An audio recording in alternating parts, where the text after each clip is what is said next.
안녕하세요, 여러분. 저는 올해 60세가 된 박상대라고 합니다. 지금 이 순간 수원에서 혼자 음식점을 운영하며 연매출 4.5억 원을 달성하고 있는 제가 이런 말을 한다면 믿으시겠습니까? 지금이 제 인생에서 가장 행복한 시간입니다. 24년간의 결혼 생활을 정리하고 황혼이혼을 선택한 지 5년, 처음으로 진짜 자유를 만끽하고 있습니다. 오늘은 제가 어떻게 60세의 새로운 인생을 시작하게 되었는지, 그 과정에서 얻은 깨달음을 여러분과 나누고 싶습니다. 일장 꿈 많던 청춘, 그리고 첫 사업. 1991년 경희대학교를 졸업한 저는 입시학원을 운영하며 사회생활을 시작했습니다. 교육에 대한 열정과 젊은 패기로 가득했던 20대 후반, 안정적인 학원 운영만으로는 뭔가 부족함을 느꼈습니다. 그때 제 눈에 들어온 것이 바로 음식업이었습니다. 1996년 부업으로 송파구 방이동에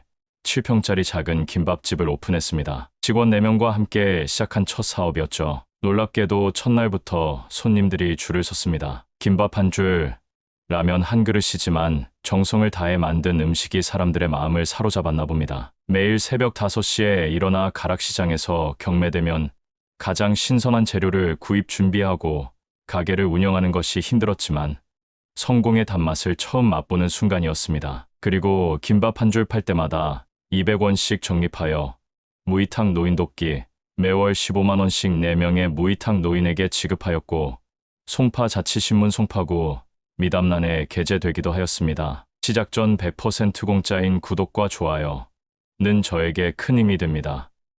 그리고 오늘 좋은 일이 생기실 겁니다.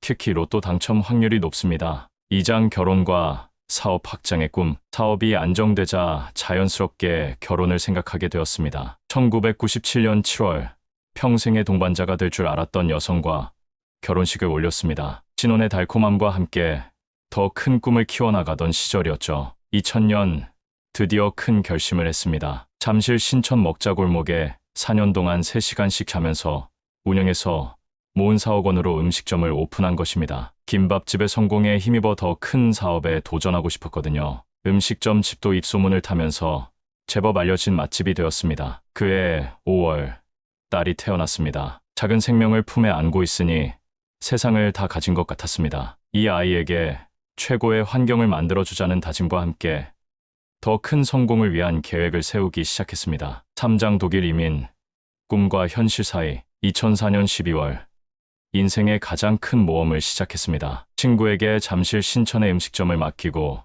독일 프랑크푸르트로 이민을 떠난 것입니다. 독일에서의 첫 투자는 과감했습니다. 프랑크푸르트 오버워젤 역세권에 150평 4층짜리 건물을 구입했죠. 1층과 2층은 음식점 주방과 홀로, 3층과 4층은 직원 숙소와 우리 가족의 생활 공간으로 꾸몄습니다. 오버워젤이라는 작은 도시에서 시작한 한국 식당은 예상을 뛰어넘는 성공을 거두었습니다. 독일에서 제일 높은 매출을 올리는 한국 식당이 되었죠. 삼성, 금호, 기아, 아시아나 등 한국 대기업 주재원들이 단골 손님이 되었습니다. 특히 기억나는 재벌기업 대표분들, 당시 기아 자동차 정영선 사장님, 금호 아시아나 박영구 사장님 등. 2006년 특히 기억남은 방문 손님 박응혜 전 대통령, 그리고 지금의 민주당 정치인 정영영, 유명인 개그맨, 가수 등등. 특히 자주 봐왔던 축구선수 차영리. 매일 새벽 4시에 일어나 장을 보고 밤 10시까지 가게를 운영했습니다. 하루 3시간씩 잠을 자며 버텼지만 한 달 매출이 한국 돈으로 수천만 원씩 나오는 것을 보면 모든 피로가 날아갔습니다. 하지만 아내는 달랐습니다. 독일 생활 자체가 힘겨웠던 것 같습니다. 언어의 장벽, 문화의 차이, 그리고 무엇보다 고향에 대한 그리움이 날로 커져갔습니다. 매일같이 한국으로 돌아가자는 말을 들어야 했습니다. 사장 첫 번째 시험과 선택. 2007년 결국 귀국을 결정했습니다. 아내의 간절한 바람을 더 이상 외면할 수 없었거든요. 하지만 급하게 정리하다 보니 150평짜리 건물을 거의 헐값에 매도해야 했습니다. 그 와중에도 아내는 특별한 요구를 했습니다. 한국에서는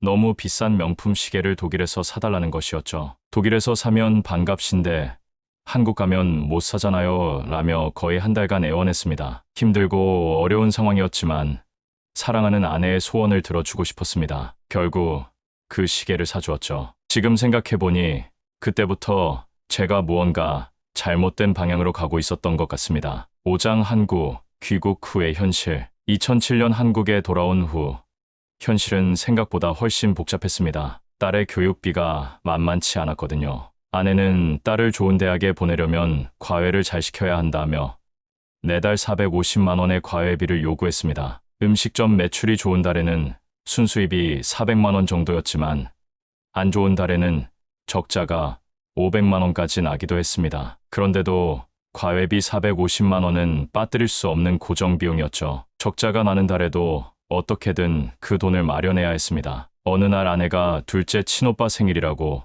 돈 좀 달라고 하길래 매장 적자가 300만 원인 달이었는데 20만 원을 주었더니 이것밖에 안 줘?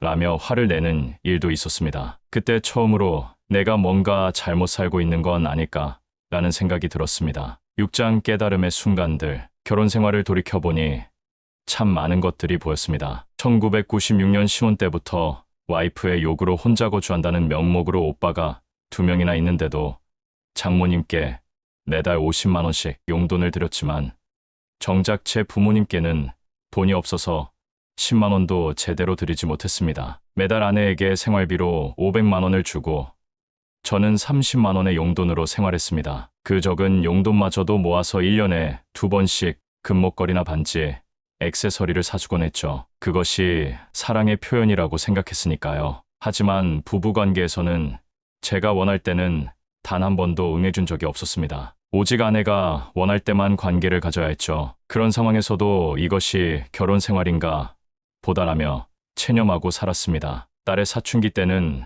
더욱 힘들었습니다. 제가 아버지께 너무 무섭게 자란 트라우마 때문에 절대 자식에게는 매를 들지 않겠다고 다짐했었는데 아내의 강력한 부탁으로 딱 한 번 딸을 혼낸 적이 있습니다. 지금도 그 일이 후회됩니다. 실장 한계점에 도달한 결혼 생활. 시간이 지나면서 아내의 불만은 점점 커져갔습니다. 점심시간에 23시간 정도 가게에 와서 도와주는 척만 하고는 바로 사우나에 가서 잠을 자는 것이 일상이었습니다. 그러고는 저녁에 잠이 안 온다고 하소연하곤 했죠. 나중에는 갱년기가 왔다며 저를 정신적으로 괴롭히기 시작했습니다. 매일 3시간씩 자면서 음식점을 운영하는 저에게 밤마다 잠 못 이룬다고 원망의 말을 쏟아냈습니다. 그 시간들이 정말 힘들었습니다. 요즘 말하는 퐁퐁남, 설거지남이 바로 나구나라는 생각이 들었습니다. 삶을 이렇게 살 수는 없겠다는 절망감이 밀려왔죠. 팔짱 용기 있는 결단. 마침내 결단의 순간이 왔습니다. 차라리 전 재산의 50%를 주고 혼자 사는 게 낫겠다는 생각으로 협의이혼을 제안했습니다. 성남 지원에서 이혼 서류에 도장을 찍고 나오면서 늘 점쟁이 한마디와 무속인의 말만 믿고 행동하는 아내에게 마지막으로 한 말이 있습니다. 인생은 본인 스스로 결정하고 해결해 나가는 거야. 점쟁이나 무속인에게 의존하면 안 돼. 그렇게 24년간의 결혼 생활이 끝났습니다. 이혼 전에 딸에게는 필요한 모든 것을 미리 준비해 두었습니다. 재산 증여도 해주고 주택청약 통장 3년치, 상해보험, 암보험 등 필요한 것들을 10년 전에 가입해서 22살에 직접 불입할 수 있게 해두었죠. 구장 딸과의 관계, 그리고 아픔. 하지만 딸은 아버지인 제가 자신을 버렸다고 입버릇처럼 말했고 생각했습니다. 독일에서의 특별한 교육 경험, 한국에서의 고액 과외 등 남들이 누리지 못한 혜택들은 전혀 고려하지 않더군요. 23살이 되던 해 부모에게 말도 없이 자신의 이름이 마음에 안 든다며 개명 신청을 했습니다. 그리고 개명을 단행했죠. 부모의 생각은 전혀 중요하지 않았던 것 같습니다. 지금은 직장 생활을 하다가 개인 사업을 한다는 소식을 들었는데 솔직히 별로 듣고 싶지 않은 소식입니다. 제가 간과 쓸개를 다 빼주듯이 사랑했던 것이 오히려 독이 되었나 봅니다. 십장 혼자서 찾은 진짜 행복. 이혼 후 5년.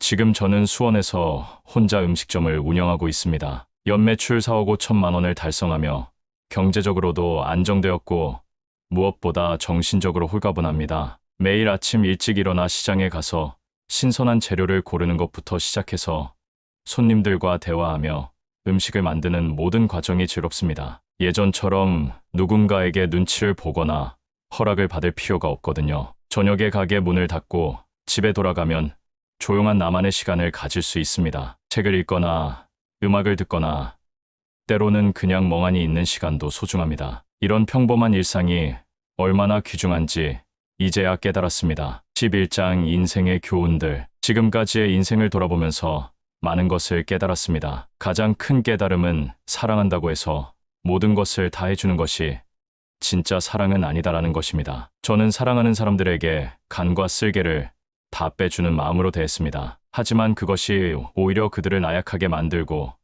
저 자신을 소진시키는 결과를 낳았죠. 앞으로 만약 다시 태어난다면 너무 잘해주지도 말고 적당히 잘해주면서 살아가야겠다고 생각합니다. 사랑과 희생 사이에는 분명한 경계가 있다는 것을 이제야 알았습니다. 12장 젊은 세대에게 전하는 메시지. 요즘 젊은 분들을 보면 결혼을 기피하는 경우가 많다고 합니다. 제 이야기를 들으면 더욱 그럴 수도 있겠지만 그것은 제가 원하는 바가 아닙니다. 중요한 것은 서로를 존중하고 배려하는 관계를 만드는 것입니다. 한 사람이 모든 것을 희생하는 관계는 건강하지 않습니다. 서로의 꿈을 응원하고 각자의 인생도 소중히 여길 수 있는 관계가 진짜 좋은 관계라고 생각합니다. 경제적인 문제도 중요합니다. 한 사람이 모든 경제적 부담을 지는 것보다는 능력에 따라 분담하는 것이 바람직합니다. 돈의 문제를 투명하게 논의하고 서로의 입장을 이해하려고 노력해야 합니다. 13장 사업가로서의 조언.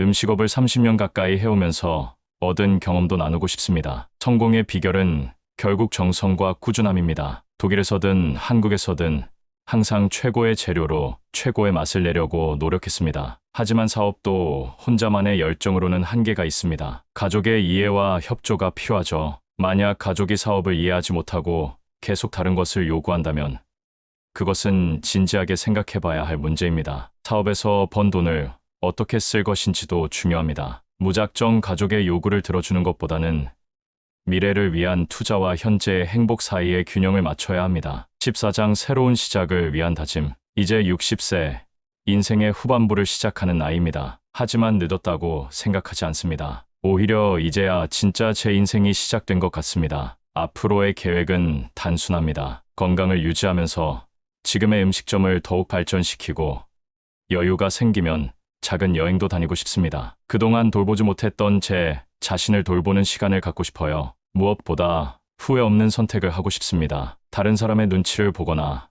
남들의 기대에 맞춰 살지 않을 것입니다. 제가 정말 원하는 것이 무엇인지 찾아가면서 살고 싶습니다. 에필로그. 인생은 길다. 제 이야기를 들으시면서 어떤 생각이 드셨나요? 혹시 비슷한 상황에 있으신 분들이 계시다면 용기를 내시기 바랍니다. 인생은 생각보다 길고 언제든 새로운 시작이 가능합니다. 저는 60세에 새로운 인생을 시작했습니다. 처음에는 두렵고 불안했지만 지금은 이 선택이 제 인생 최고의 결정이었다고 확신합니다. 여러분도 자신의 행복을 위해 용기 있는 선택을 하시기 바랍니다. 다른 사람을 위해 자신을 희생하는 것이 미덕이라고 생각했지만 진짜 미덕은 자신도 사랑하고 타인도 사랑하는 것입니다. 오늘도 수원의 제 작은 음식점에서 손님들을 맞이하며 행복한 하루를 보내고 있습니다. 60세의 새로운 출발, 여러분도 함께 응원해주세요. 그리고 오늘 2025년 6월 9일 60세 환갑 잔치를 해준 영화에게 감사의 말을 전합니다. 특히 예쁜 떡 케이크의 편지를 뽑으니까 본뭉치가 딸려나와 평생 이벤트 잊지 않겠습니다. 감사합니다.